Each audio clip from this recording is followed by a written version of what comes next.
Hello students. आज आप सीखेंगे मनुष्य की आहार नाल में पाचन, डाइजेशन इन एलिमेंट्री कैनाल। हम जो खाना खाते हैं वो सबसे पहले उसको चबाते हैं और वो लार जो निकलती है उससे मिलकर के आगे खाना बढ़ता है हमारा भोजन, और उससे फिर उसके बाद डाइजेशन की प्रोसेस शुरू होती है। तो डाइजेशन पहले पढ़ेंगे, पाचन क्या है, व्हाट इज डाइजेशन। जटिल व अघुलनशील खाद्य पदार्थों को भौतिक रासायनिक क्रियाओं द्वारा घुलनशील पदार्थों में बदलने की क्रिया को पाचन डाइजेशन कहते हैं। पाचन क्रिया में कुछ फिजिकल एंड केमिकल रिएक्शंस होती हैं। इन क्रियाओं में कुछ विशेष पदार्थ पाए जाते हैं जो इन क्रियाओं को उत्तेजित करते हैं। इन पदार्थों को एंजाइम कहते हैं। जो क्रियाओं को उत्तेजित स्टिमुलेट करते हैं उनको एंजाइम कहते हैं। ये एंजाइम पाचक रसों यानी कि डाइजेस्टिव फ्लूइड्स में होते हैं। आहार नाल के विभिन्न भागों में भोजन का पाचन इस प्रकार होता है। सबसे पहला पॉइंट है मुखुआ में पाचन, यानी कि digestion in buccal cavity. Second, ग्रास नली में पाचन, डाइजेशन इन ओसोफेगस। थर्ड, आमाशय में पाचन, डाइजेशन इन स्टमक। और फोर्थ एंड लास्ट, छोटी आंत में पाचन, डाइजेशन इन स्मॉल इंटेस्टाइन। तो ये फिगर जो बना हुआ है डाइजेस्टिव सिस्टम ऑफ मैन, तो सबसे पहले हम फूड को लेते हैं और यहाँ पर हमारे दांतों के द्वारा इसको चबा करके और इसके साथ म्यूकस ग्लैंड के ज़रिए से इसमें सलाइवा मिल जाता है और ये आगे बढ़ता है। तो ये जिस बार स्टमक में जाता है और कई प्रोसेस के बाद ये रेक्टम में पहुंच जाता है। इसमें जो दिखाया गया है ये large intestine, small intestine, stomach, pancreas, bile, duodenum, appendix, ये अपेंडिक्स है, और ये रेक्टम। तो सर लास्ट में जो खाना जिसके अंदर जितने भी नरिशमेंट जो हैं वो एब्जॉर्ब कर ले जाते हैं और बाकी जो अनडाइजेस्टेड फूड बचता है वो रेक्टम में आ जाता है और एनस के ज़रिए बॉडी के बाहर निकाल दिया जाता है। तो सबसे पहला point, digestion in buccal cavity. मुखुआ में भोजन को दांतों द्वारा चबाकर लार मिलाई जाती है। लार में टाइलिन एंजाइम होता है। लार में कौन सा एंजाइम होता है? लार के हमारी जो लार है इसके अंदर एक एंजाइम पाया जाता है जिसका नाम है टाइलिन, जो स्टार्च यानी मंड पर क्रिया करके उसे शर्करा में बदल देता है। लार के कारण भोजन लेई जैसा हो जाता है। जो हम उसको चबाते हैं तो उसमें लार मिक्स हो जाती है तो भोजन लेई की तरह हो जाता है। अब भोजन ग्रास नली में होकर अंत में आमाशय में पहुंचता है। नंबर 2, डाइजेशन इन एसोफेगस। अब डाइजेशन एसोफेगस में कैसे होता है?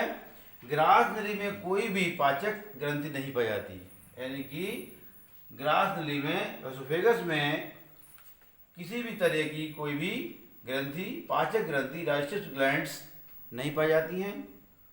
ग्रास नली में भोजन का पाचन नहीं होता है। जब भोजन ग्रास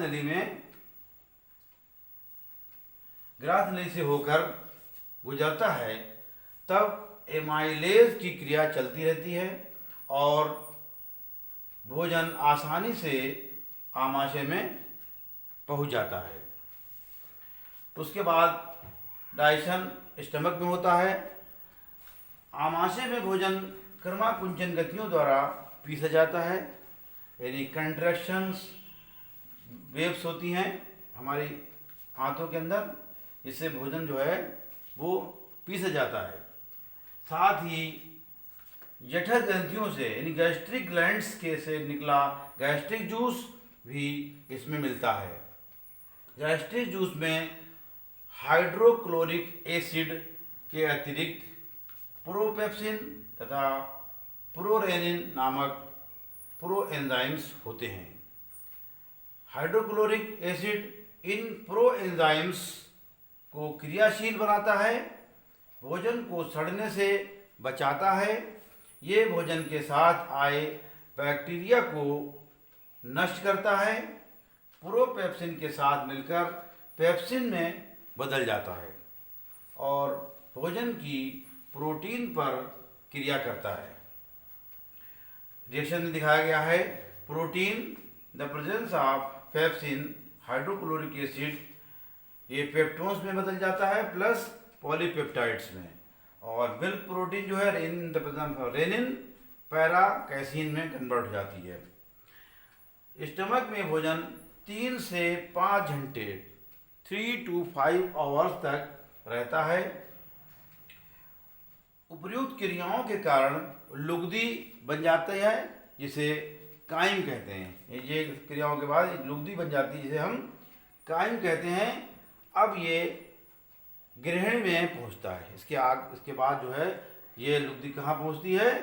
गृहिणी में, यानी कि digestion in small intestine. Chyme में पहले बाइल जूस यानी पित्त रस तथा बाद में अग्न्याशयी रस, इसे कहते हैं पैनक्रियाटिक जूस मिलता है। पित्त रस क्षारीय होता है यानी कंसंट्रेट। इसका पीएच मान लगभग 7.7 होता है। इसकी पीएच वैल्यू जो है 7.7 होती है। किसकी? जो पैनक्रियाटिक जूस है। ये भोजन की अम्लता को दूर करता है।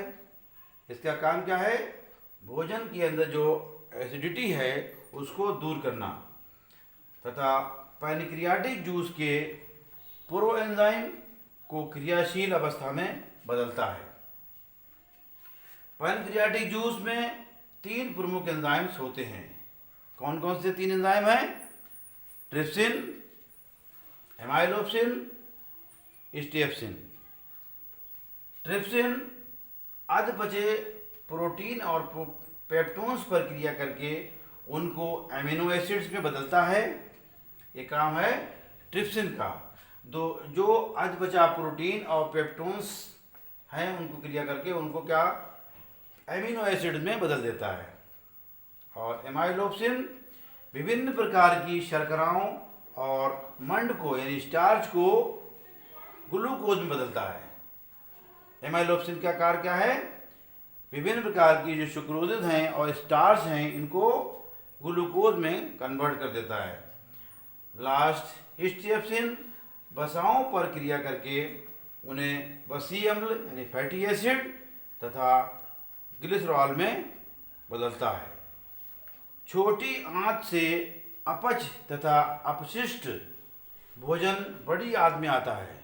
छोटी आंत से जो अपच और अपशिष्ट यानी कि वेस्टेज जो है वो आता है कहाँ? बड़ी आंत में आता है। यहाँ पर भोजन के लवणों व जल का अवशोषण होता है। इसके भोजन के अंदर जो लवण हैं और जो जल है उनका अवशोषण हो जाता है। शेष अपचित भोजन जो शेष बचा हुआ है यानी कि लवण और जल अवशोष होने के बाद अपचित भोजन मल के रूप में मलाशय में एकत्रित होता रहता है।